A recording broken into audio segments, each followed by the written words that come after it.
আসসালামু আলাইকুম দর্শক, শোনেন আমাদের কষ্ট হয় আর আমরা এতে মাঝে মাঝে এমনই কষ্ট ফিল করি যা অনেক কষ্ট লাগে, কিন্তু বলার মতন আমাদের কেউ নেই। কেন নাই? এমনও দিন আছে যে আমরা কাজ করতে করতে করতে করতে রাত 4টা বেজে যায়, 5টা বেজে যায়, ঘুমানোর সময় পাই না। এসে ওই দিই আমরা আসছি, কিন্তু হাইস্ট গেলে 4 ঘন্টা ঘুমাইতে পারি।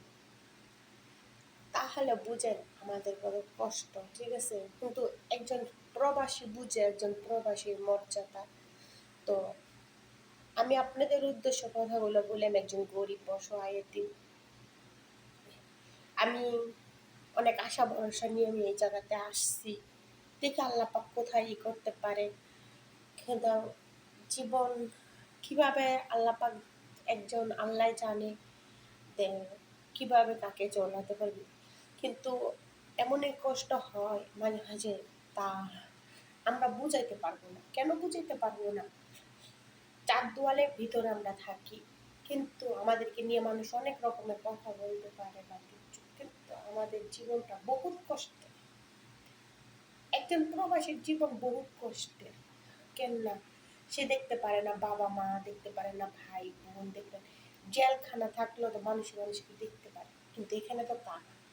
এখানে এসে জেলখানার থেকে বড় যে আমরা প্রবাসী, আমরা একজন প্রবাসী মুক্তযোদ্ধা, কিন্তু আমাদের টাকা দিয়ে বাংলাদেশে কিন্তু চলে। আমরা ব্যাংকে যখন টাকা ছাড়ি, সেই টাকা পার্সোনাল তো ব্যাংকে চলে, অথচ আমরা সেখান থেকে প্রবাসীর কল্যাণের থেকে কোনো কিছুই আমরা পাই না। বা প্রবাসীতে আমরা থাকি, আমরা প্রবাসী থাকি, আমাদের কোনো সাপোর্ট পাই না সরকারের কাছ থেকে, কিছুই পাই না। বরং তাদেরকে দিয়ে আমাদেরকে লাভ হয়, আমরা কিন্তু তাদেরকে দিয়ে লাভ হই না, হই। তো এজন্য ভাই বোনেদের উদ্দেশ্যে আমি এই কথাগুলো বলতে চাই, মানুষের জীবনে যতটুকু নেই আসুক, কিন্তু উপরে মাথার উপরে একজন আল্লাহ আছে। কারণ এখানে আমরা থাকি, তাদের সাথে আমরা মোকাবেলা করতে পারবো না। তারা যদি বলে এখন এই মুহূর্তে খাবার বানাই দেয়, আমরা এই বানাই দিতে হবে।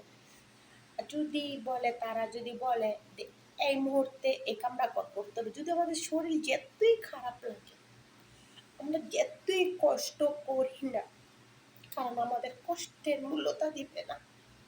মাঝে মাঝে সময় আমরা এমন এতিমের মতন হয়ে থাকি, বলার মতন না। কিন্তু আমাদের কিছু মানুষ আছে যা আমাদেরকে বুঝে না, কিছু না বুঝে উল্টা পাল্টা কথা